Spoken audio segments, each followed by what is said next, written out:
नमस्कार। The deep drive में आपका स्वागत है। आज हम सीधे गोता लगा रहे हैं ज्ञान के एक अद्भुत संगम में, जिसे आध्यात्मिक वर्षा कह सकते हैं। ये गहरा और काफी व्यापक संकलन और विश्लेषण है जो हमें श्रीमद् भगवद गीता के एक बेहद महत्वपूर्ण श्लोक की गहराइयों तक ले जाएगा। और इस पूरी ज्ञान यात्रा के पीछे जो प्रेरणा और शोध है वो कैप्टन श्याम बहादुर चौहान का है, जिनके संकलन पर आज की हमारी बातचीत आधारित है। जी हाँ, बिल्कुल। और आज हमारी कोशिश रहेगी भगवद गीता के अध्याय 5 श्लोक 8 में जो अकर्ता भाव का सिद्धांत छिपा है उसे ठीक से समझने की। हाँ, और ये दिखना कि ये सदियों पुरानी बुद्धिमत्ता आज की भागदौड़ भरी जिंदगी में हर इंसान के लिए कैसे मायने रखती है। बिल्कुल, कैसे ये हमें वो आंतरिक शांति दे सकती है जिसकी तलाश शायद हम सब कहीं ना कहीं करते हैं। ये असल में मानव कल्याण की दिशा में एक बहुत महत्वपूर्ण कदम है। तो फिर चलिए शुरू करते हैं। इस आध्यात्मिक वर्षा में भीगते हैं और महसूस करते हैं कि ये ज्ञान हमारे जीवन को कैसे शांत और सार्थक बना सकता है। शुरुआत करते हैं उस मूल श्लोक से। जी, श्लोक है, नैव किंचित करोमीति युक्तो मन्येत तत्वविद पश्चं श्रुवण स्पृशन झिघ्रन अश्नं गच्छन स्वपन वसन। अच्छा, इसका मतलब क्या हुआ सरल शब्दों में? इसका सरल अर्थ है तत्व को जानने वाला, मतलब जो सत्य के ज्ञान में स्थित है, जिसे युक्तः कहा गया है। हाँ। वो देखता, सुनता, छूता, सूंघता, खाता, चलता, सोता और यहाँ तक कि सांस लेता हुआ भी, मतलब सारे रोजमर्रा के काम करते हुए। हाँ बिल्कुल, ये सब करते हुए भी अपने मन की गहराई में वो यही समझता है कि मैं वास्तव में कुछ भी नहीं कर रहा हूं। मतलब न एव किंचित करोमीति। अरे, ये तो बड़ा क्रांतिकारी विचार है। मतलब हम सब कुछ कर रहे हैं, देख रहे हैं, सुन रहे हैं, खा रहे हैं, और फिर भी ये मानना कि असल कर्ता मैं नहीं हूँ। हाँ, इसी को अकर्ता भाव कहते हैं ना? बिल्कुल सही पकड़ा आपने। यही है अकर्ता भाव। ये समझना कि कर्म तो हो रहे हैं, जैसे शरीर अपना काम कर रहा है, इंद्रियां अपना काम कर रही हैं, पर कर्तापन का जो अहंकार है वो मुझ में नहीं है। लेकिन ये इतना जरूरी क्यों है, अकर्ता भाव? देखिए, ये महत्वपूर्ण इसलिए है क्योंकि ये हमें कर्मों के फल से जो हम चिपक जाते हैं ना, उस आसक्ति, उस अटैचमेंट से आजादी दिलाता है। अच्छा। जब हम खुद को हर क्रिया का कर्ता नहीं मानते तो सोचिए, जब सफलता मिलती है तो वो अहंकार वो सिर पर नहीं चढ़ता। हाँ, होता है ऐसा। और जब विफलता मिलती है, कोई हार होती है, तो वो जो गहरा दुख होता है, निराशा होती है, वो हमें पूरी तरह से घेर नहीं लेती। हम एक तरह का क्या कहते हैं, मानसिक संतुलन बनाए रख पाते हैं। आपकी बात सुनकर मुझे एकदम से कुरुक्षेत्र में खड़े अर्जुन याद आ गए। वो भी तो इसी बोझ तले दबे थे ना, कि मैं युद्ध करूंगा, इतने लोग मारे जाएंगे, मैं ये सब करूंगा। बिल्कुल, बहुत अच्छा उदाहरण है। अर्जुन की जो दुविधा थी वो हर उस इंसान की दुविधा है जो कर्म के फल से बहुत ज्यादा जुड़ जाता है। तो ये श्लोक उन्हें और हमें भी एक रास्ता दिखाता है। हाँ, ये श्लोक यही समझाता है कि अपना कर्तव्य, अपना कर्म पूरी निष्ठा से करो, पूरी क्षमता लगा दो उसमें, लेकिन उसके परिणाम के स्वामी खुद को मत समझो। अच्छा। परिणाम तो बहुत सी दूसरी चीजों पर निर्भर करते हैं। प्रकृति के नियम हैं, दूसरों के कर्म हैं, एक बड़ी कह लीजिए ब्रह्मांडीय व्यवस्था है। ये समझ हमें उस भारी बोझ से मुक्त करती है कि सब कुछ मेरे ही करने से हो रहा है। और आज के समय में, आजकल की जिंदगी में ये कैसे लागू होता है? देखिए, आज की जिंदगी में तनाव कहाँ नहीं है। ऑफिस का प्रेशर, परीक्षा का डर, रिश्तों की उम्मीदें। हाँ, सही बात है। इन सब के बीच अगर हम ये नजरिया अपना सकें कि भाई मैं करता नहीं हूं, मैं तो बस अपना जो काम है उसे अच्छे से करने की कोशिश कर रहा हूं, तो ये सोच हमें अंदर से एक गजब की शांति दे सकती है, स्थिरता दे सकती है। यह हमें भविष्य की उन अनिश्चितताओं से बचाती है जिन पर हमारा कोई कंट्रोल है ही नहीं। ये वाकई दिलचस्प है। क्या ये सोच सिर्फ गीता में ही है या हमारे दर्शन में और भी जगह मिलती है? नहीं, ये तो भारतीय चिंतन का एक बहुत अहम हिस्सा रहा है। आप देखिए, आदि शंकराचार्य से लेकर स्वामी विवेकानंद तक कितने ही महान विचारकों ने निष्काम कर्म पर जोर दिया है। हाँ, निष्काम कर्म, बिना फल की इच्छा के कर्म करना। बिल्कुल। या फिर साक्षी भाव पर, मतलब कर्तापन से हटकर अपने कर्मों को, अपने विचारों को बस देखना, एक गवाह की तरह। अच्छा। शंकराचार्य इसे ज्ञान मार्ग से जोड़ते हैं। ये जानना कि आत्मा तो केवल साक्षी है, कर्म तो शरीर, मन, बुद्धि, इन उपकरणों से हो रहे हैं। वहीं रामानुजाचार्य जैसे विचारक इसे ईश्वर के प्रति पूर्ण समर्पण मानते हैं कि हर कर्म ईश्वर की सेवा है, कर्ता तो वही है। और विज्ञान क्या आज का विज्ञान भी कहीं इस तरफ इशारा करता है? ये सुनकर तो और भी उत्सुकता हो रही है। हाँ, ये सबसे रोचक बात है। आज का विज्ञान, खासकर न्यूरोसाइंस, अनजाने में ही सही इसी प्राचीन ज्ञान की पुष्टि कर रहा है। सच में? कैसे? देखिए, हमारे दिमाग में एक नेटवर्क होता है, डिफॉल्ट मोड नेटवर्क, या डीएमएन कहते हैं उसे। अच्छा, डीएमएन। ये तब ज्यादा एक्टिव होता है जब हम अपने बारे में सोचते रहते हैं। मैं, मेरा, मुझे क्या चाहिए, मेरे साथ क्या हुआ, ये लगातार चलता रहता है और एक तरह की मानसिक थकान पैदा करता है। हाँ, वो दिमागी उधेड़-बुन जिसे कहते हैं। बिल्कुल। अब रिसर्च बताती है कि ध्यान, मेडिटेशन या साक्षी भाव का अभ्यास, जिसमें हम अपने विचारों और भावनाओं को बिना उनसे जुड़े हुए बस देखते हैं, वो इस डीएमएन की एक्टिविटी को शांत करता है। अकर्ता भाव का अभ्यास भी कुछ ऐसा ही करता है। वो मैंपन की जो पकड़ है ना, उसे ढीला करता है। कमाल है। और मनोविज्ञान, साइकोलॉजी में भी कुछ ऐसा है? हाँ, मनोविज्ञान में एक कॉन्सेप्ट है लर्न्ड हेल्पलेसनेस, यानी सीखी हुई लाचारी, जहाँ इंसान मान लेता है कि मेरे करने से कुछ नहीं होगा और कोशिश करना ही छोड़ देता है। हाँ, सुना है इसके बारे में। गीता का ये श्लोक इसके बिल्कुल उलट, लर्न्ड डिटैचमेंट या सीखी हुई वैराग्यता सिखाता है। अच्छा, लर्न्ड डिटैचमेंट मतलब सीखी हुई वैराग्यता, विचारों से थोड़ी दूरी। हाँ, बिल्कुल वही। ये कुछ वैसा ही है जैसा आजकल कॉग्निटिव बिहेवियरल थेरेपी सीबीटी में सिखाते हैं। अपने विचारों और भावनाओं को पहचानो, पर उनसे थोड़ी दूरी बनाकर देखो, ताकि वो तुम पर हावी ना हो जाएं। और ये भी समझो कि शरीर की ज्यादातर क्रियाएं, सांस लेना, दिल धड़कना, पाचन, ये सब हमारे सचेतन कंट्रोल में कहाँ हैं? हम इनके कर्ता नहीं हैं, बस अनुभव कर रहे हैं, साक्षी हैं। सही बात है। अकर्ता भाव का अभ्यास अक्सर साक्षी भाव से जुड़ा होता है। मतलब आप कर्मों को और अपने विचारों को एक बाहरी दर्शक की तरह देखते हैं। सिद्धांत तो बहुत गहरा है और विज्ञान से इसका कनेक्शन इसे और भी प्रासंगिक बना देता है। पर अब वो सवाल जो शायद सबसे अहम है, जी। इस सिद्धांत को अपनी रोजमर्रा की जिंदगी में उतारें कैसे? क्योंकि जैसा आपने शुरू में कहा और जैसा हमारे स्रोत में भी इशारा है, यही समझ सही मायने में मानव विकास की जड़ है, हमारे व्यक्तिगत और सामूहिक कल्याण का आधार। बिल्कुल सही सवाल, क्योंकि ज्ञान जब तक व्यवहार में ना उतरे तब तक अधूरा है। तो चलिए पहले बात करते हैं व्यक्तिगत विकास की। पर्सनल डेवलपमेंट में ये कैसे काम करेगा? देखिए, शुरुआत हमेशा छोटे आसान कदमों से करनी चाहिए। जैसे दिन में बस 5 या 10 मिनट निकालिए, शांति से बैठ जाइए और सिर्फ अपनी आती जाती सांसों पर ध्यान दीजिए, या मन में जो भी विचार आ जा रहे हैं उन्हें बस देखिए। कोई लेबल मत लगाइए, अच्छा, बुरा, सही, गलत, बस एक तटस्थ दर्शक की तरह। अच्छा, सिर्फ देखना है। हाँ, ये साक्षी भाव का पहला अभ्यास है। यही अकर्ता भाव की नींव तैयार करता है। और जब हम कोई काम कर रहे हो या करने जा रहे हो, तब क्या सोचें? कोई भी जरूरी काम शुरू करने से पहले, चाहे वो ऑफिस का प्रोजेक्ट हो, घर का कोई काम हो या पढ़ाई हो, बस एक पल रुकिए और अपने मन में ये भाव लाइए, इस काम को अपनी पूरी योग्यता और ईमानदारी से करना मेरा कर्तव्य है। इसका जो भी नतीजा होगा वो एक बड़ी व्यवस्था का हिस्सा है और मैं उसे स्वीकार करने को तैयार हूं। बस ये छोटा सा मानसिक अभ्यास ये परिणाम की चिंता से मुक्त कर देगा काफी हद तक।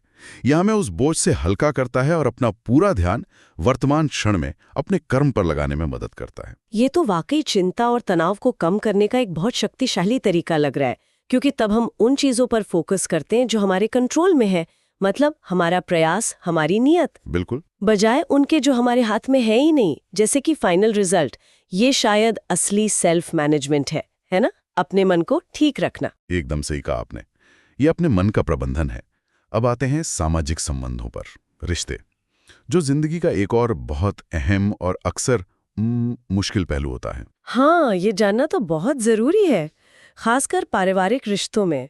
वहां तो भावनाएं, उम्मीदें सब बहुत ज्यादा होती हैं। देखिए, एक बहुत आम सा उदाहरण लेते हैं, घर के काम। हाँ, अक्सर घरों में पति पत्नी के बीच इस बात पर तनाव हो जाता है कि मैंने इतना किया, तुमने ये नहीं किया, ये मेरी जिम्मेदारी थोड़ी है।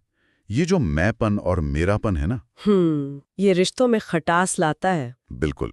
अब सोचिए, अगर दोनों सदस्य घर के कामों को अपना पर्सनल काम न समझें, बल्कि पूरे परिवार के प्रति अपना कर्तव्य समझें। अच्छा, एक साझा जिम्मेदारी की तरह। हाँ, तो वो कर्तापन का भाव और उससे जुड़ा जो हिसाब किताब है, वो अपने आप कम हो सकता है।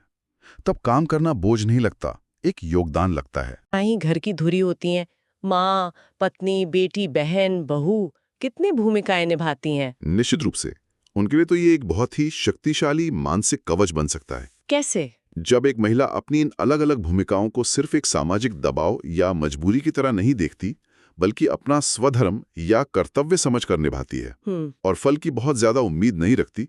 मतलब ये नहीं सोचती कि हर छोटे काम के लिए तारीफ मिले या तुरंत कुछ बदले में मिले, तो उसे गहरी आंतरिक शांति मिल सकती है, एक संतुष्टि। अच्छा। ये उसे बाहरी हालात या दूसरों के रिएक्शन पर कम निर्भर बनाता है। वो कर्म करती है क्योंकि वो उसका कर्तव्य है और उसी में उसे एक तरह का आनंद मिलता है। ये उसे भावनात्मक रूप से थकने से बचा सकता है और उसके आत्मसम्मान को भी बढ़ा सकता है ना? क्योंकि उसकी खुशी बाहरी तारीफ पर टिकी नहीं रहती। बिल्कुल, ये असल में नारी शक्ति का एक आंतरिक स्रोत बन सकता है। ये बहुत ही महत्वपूर्ण बात कही आपने। और माता पिता और बच्चों के रिश्ते में ये कैसे काम करता है? यहाँ भी यही सिद्धांत लागू होता है। माँ बाप का कर्तव्य है बच्चों को अच्छे संस्कार देना, उनकी अच्छी परवरिश करना, उन्हें सही गलत बताना।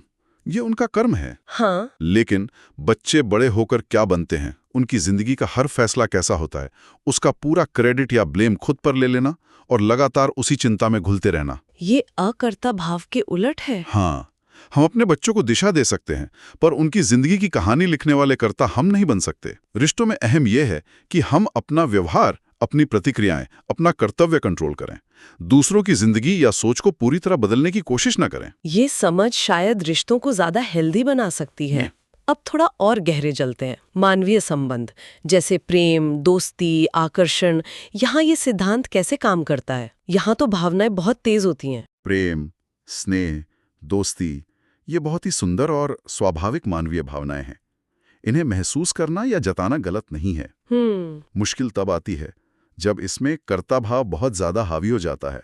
मतलब ये इंसान सिर्फ मेरा है, मैंने इसके लिए इतना किया तो इसे भी मेरे लिए ऐसा करना ही चाहिए, बदले में मुझे क्या मिल रहा है। हाँ, वो अधिकार जताना और उम्मीदें पालना। बिल्कुल, ये अधिकार जताने का भाव पॉजिटिवनेस और लेन देन की उम्मीद एक्सपेक्टेशन अक्सर दुख देती है। अकर्ता भाव हमें सिखाता है कि प्रेम करना, स्नेह देना, दोस्ती निभाना, इसे अपना कर्म समझो, अपना कर्तव्य या स्वभाव समझो। अच्छा। इसे बस बहने दो, बदले में कुछ पाने की उम्मीद का बोझ उस पर मत डालो। जब हम बिना शर्त देते हैं तो उसका आनंद ही अलग होता है और रिश्ते भी ज्यादा मजबूत और हल्के रहते हैं। स्रोत सामग्री में एक बहुत ही संवेदनशील विषय का भी जिक्र है, विवाहेतर संबंध। इस जटिल स्थिति पर गीता या अकर्ता भाव का क्या दृष्टिकोण है? देखिए, गीता या ये श्लोक सीधे सीधे किसी सामाजिक नियम पर या ऐसे खास रिश्तों पर कोई फतवा नहीं देते। गीता का जोर हमेशा विवेक पर रहता है। विवेक मतलब सही गलत की पहचान। हाँ, सही गलत, क्षणिक सुख और लंबे समय के कल्याण के बीच फर्क करने की क्षमता। स्रोत के मुताबिक तत्वविद यानी सत्य को समझने वाला ये जानता है कि ऐसे संबंध अक्सर या तो क्षणिक आकर्षण होते हैं या कोई भ्रम या अहंकार की पूर्ति, या शायद मौजूदा रिश्ते में कोई कमी, हाँ, या संवादहीनता की वजह से पनपते हैं। गीता की बड़ी दृष्टि से देखें तो ये अक्सर इंद्रियों और मन का भटकाव होता है, जो हमें आत्मज्ञान यानी खुद को गहराई से समझने के रास्ते से दूर ले जा सकता है। तो समाधान क्या है? समाधान के रूप में स्रोत विवेक का ही रास्ता सुझाता है, जो अकर्ता भाव और साक्षी भाव से जुड़ा है। पहली बात, परिणामों पर गहराई से सोचें। मतलब ऐसे रिश्तों का असर सिर्फ दो लोगों पर नहीं होता। परिवार, बच्चे, सामाजिक जीवन, मानसिक शांति, सब पर बहुत गहरा और अक्सर बुरा असर पड़ता है। तो क्या वो क्षणिक सुख इस भारी कीमत के लायक हैं? विवेक ये सोचने में मदद करता है। सही बात है। और दूसरी बात, अपनी प्रतिबद्धताओं का सम्मान करें। व्यक्ति को अपनी मूल जिम्मेदारियां, अपने वचन जैसे शादी का वचन या पारिवारिक कर्तव्य, उन्हें याद रखना चाहिए और उन्हें प्राथमिकता देनी चाहिए। और तीसरी बात? तीसरी, ऊर्जा का सही इस्तेमाल।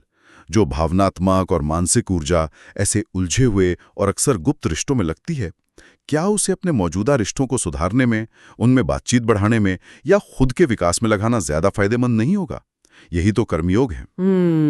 और चौथी, सबसे जरूरी बात, भावनाओं पर नियंत्रण, कर्म पर विवेक। इसका क्या मतलब हुआ? मन में किसी के लिए आकर्षण या कोई तेज भावना उठना स्वाभाविक है, लेकिन अकर्ता भाव या साक्षी भाव का मतलब भावनाओं का गुलाम बनना नहीं है। अच्छा। बल्कि उन्हें देखना, समझना और फिर विवेक से यह तय करना है कि उन पर एक्ट करना है या नहीं। ये भावना उठी है, पर मैं ये भावना नहीं हूं और मैं इसे कर्म में बदलने के लिए मजबूर नहीं हूं। ये समझ हमें आवेग में बहने से रोकती है। ये तो बहुत ही संतुलित और व्यावहारिक नजरिया है। किसी पर दोष डालने के बजाय आत्म जागरूकता और सही फैसले पर जोर देता है। चलिए अब कार्य क्षेत्र की ओर बढ़ते हैं।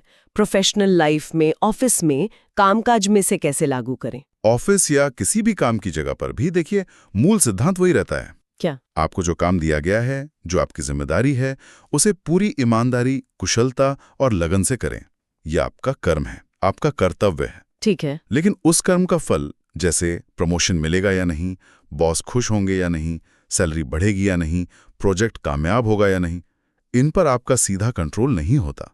ये बहुत से बाहरी फैक्टर्स पर निर्भर करता है। लेकिन क्या इसका मतलब ये है कि हमें महत्वाकांक्षी नहीं होना चाहिए, आगे बढ़ने की इच्छा छोड़ दें? नहीं नहीं, बिल्कुल नहीं। महत्वाकांक्षी होना, बेहतर करने की कोशिश करना, ये गलत नहीं है। अकर्ता भाव का मतलब कर्म से उदासीन होना या कोशिश छोड़ देना नहीं है। तो फिर क्या है? इसका मतलब है फल के प्रति जो बहुत ज्यादा चिंता है, डर है या जो चिपकाव है, उसे छोड़ना। जब आप रिजल्ट की चिंता से मुक्त होकर पूरी तरह से अपने काम में डूब जाते हैं, जिसे आजकल साइकोलॉजिस्ट फ्लो स्टेट कहते हैं। हाँ, सुना है, फ्लो स्टेट। तब अक्सर आप अपना बेस्ट परफॉर्मेंस देते हैं और तब सफलता मिलने की संभावना भी बढ़ जाती है। लेकिन अहम बात यह है कि अगर उम्मीद के मुताबिक फल न भी मिले तो आप निराश होकर बैठ ना जाएं, अपने प्रयास को जारी रखें।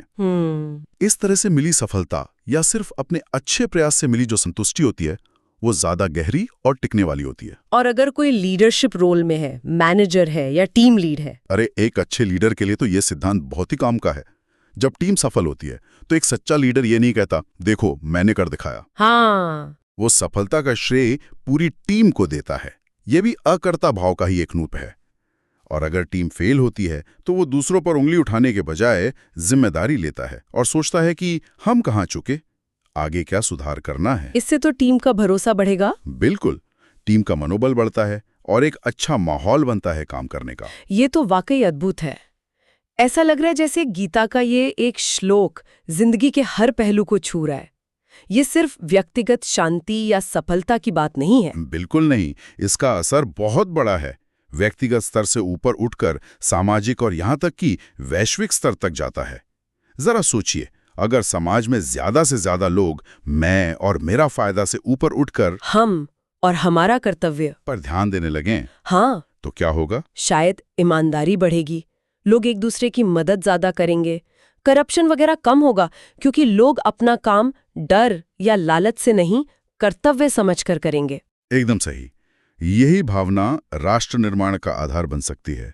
जब नागरिक अपने कर्तव्य निभाएं, ट्रैफिक नियमों से लेकर टैक्स भरने तक, जब नेता सत्ता को सेवा समझे ना कि मेवा, जब हर कोई अपने हिस्से का काम ईमानदारी से करे, फल की ज्यादा चिंता किए बिना, तो देश अपने आप आगे बढ़ेगा। स्वाभाविक रूप से। यही सोच वैश्विक शांति की दिशा में भी अहम हो सकती है।